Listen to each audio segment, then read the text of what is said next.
Hi friends, welcome to our channel. கையில் தேய்க்காமையே புளி உப்பை பயன்படுத்தி எப்படி பூஜை சாமானெல்லாம் சுத்தம் செய்கிறதுன்னு பார்க்கலாம். ரொம்ப ஈஸியாக வேலையும் முடிஞ்சிடும். ரொம்ப பளபளன்னு இருக்கும். கண்டிப்பாக ட்ரை பண்ணுங்கள். பாருங்கள் எப்படி சூப்பராக பளபளன்னு இருக்குன்னு. வீடியோக்குள்ளே போய் எப்படி க்ளீன் பண்ணுறதுன்னு பார்க்கலாம். கண்டிப்பாக ட்ரை பண்ணிட்டு எப்படி இருக்குன்னு கமெண்ட்டில் சொல்லுங்கள். பாருங்கள் இந்த மாதிரி இருக்கா. இதை ஒரு கிளாத்தை எடுத்துக்கோங்க. ரொம்ப அழுத்திலாம் நீங்கள் தேய்க்க வேணாம். சும்மா ரஃப் கிளாத்தை எடுத்துட்டு நம்ம அதெல்லாம் ஃபுல்லாத்தையும் எல்லாமே தொடச்சி எடுத்துக்கலாம். சந்தனம், குங்குமம், திருநீர், அப்புறம் எண்ணெய் பிசுப்பு எல்லாத்தையும் தொடச்சி எடுத்துக்கலாம்.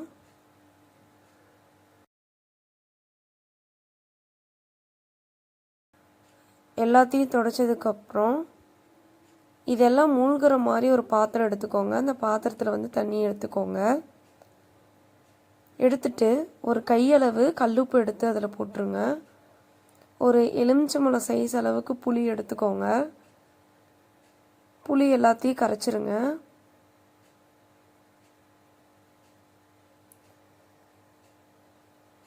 சக்கையை நீங்கள் எடுத்துட்டும் அடுப்பில் வச்சுக்கலாம், இல்லாட்டி அப்படியே கூட அடுப்பில் வச்சுக்கலாம். அடுப்பில் வச்சுட்டு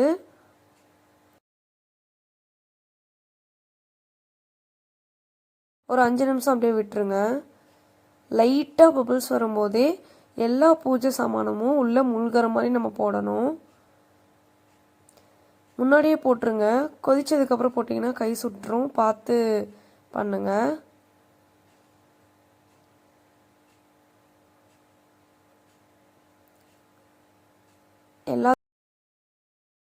எல்லாம் மூழ்கிற மாதிரி போட்டுட்டு தட்டை மட்டும் இப்படி வைக்கிறாங்கன்னு பார்க்க வேணாம். நான் ஜஸ்ட் உங்களுக்கு அது எப்படி கலர் சேஞ்ச் ஆகுதுன்னு காட்டுறதுக்காக நான் அந்த மாதிரி வச்சுருக்கேன்.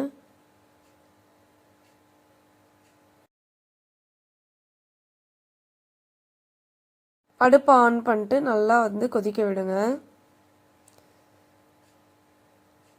பாருங்கள் இந்த அளவுக்கு கொதிக்கணும். இதுலேயே உங்களுக்கு தெரியும். பாருங்கள் எவ்வளோ கலர் உள்ளே சேஞ்ச் ஆகிருக்குன்னு பார்த்தா உங்களுக்கே தெரியும்.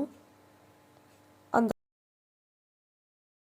மூழ்காமல் வச்சது எப்படி இருக்குன்னு, மூழ்கினது எந்த அளவுக்கு கலர் சேஞ்ச் ஆகிருக்குன்னு உங்களுக்கே தெரியும்.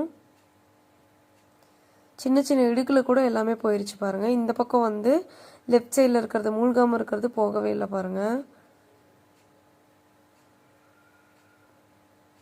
கையிலலாம் நீங்கள் தேய்ச்சிக்கிட்டே இருக்கணும் அப்படிங்கிறது அவசியம் கிடையாது.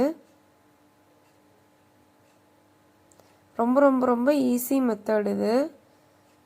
அந்த மூழ்காமல் இருக்கும் பார்த்தீங்களா, அதையும் நான் தண்ணிக்குள்ளே போட்டுடுறேன். பாருங்கள் குட்டி தட்டம், அப்புறம் விளக்கு,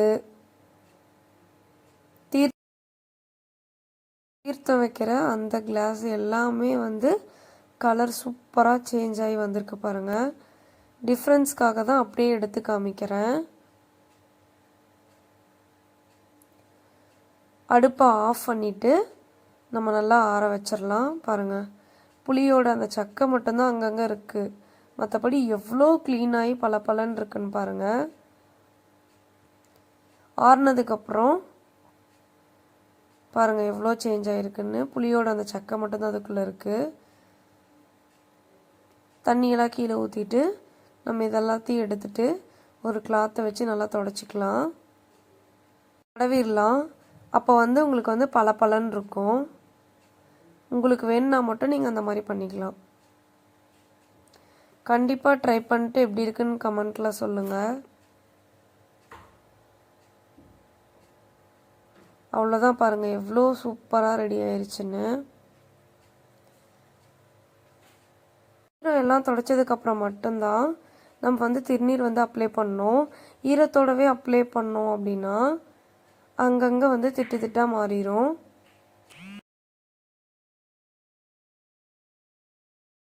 குங்குமம் வச்சிட்டிங்கன்னா அவ்வளோதான், பூஜை சாமானை ரெடி ஆயிடுச்சு. இந்த வீடியோ உங்களுக்கு யூஸ்ஃபுல்லாக இருக்கும்னு நம்புகிறேன். கண்டிப்பாக இந்த வீடியோ பிடிச்சிருந்தா உங்கள் ஃப்ரெண்ட்ஸ்க்கு நிறைய ஷேர் பண்ணிக்கோங்க. இந்த வீடியோ உங்களுக்கு பிடிச்சா லைக் பண்ணுங்கள், ஷேர் பண்ணுங்கள், கமெண்ட் பண்ணுங்கள். மறக்காமல் சப்ஸ்கிரைப் பண்ணுங்கள். தேங்க்ஸ் ஃபார் வாட்சிங். பாய்.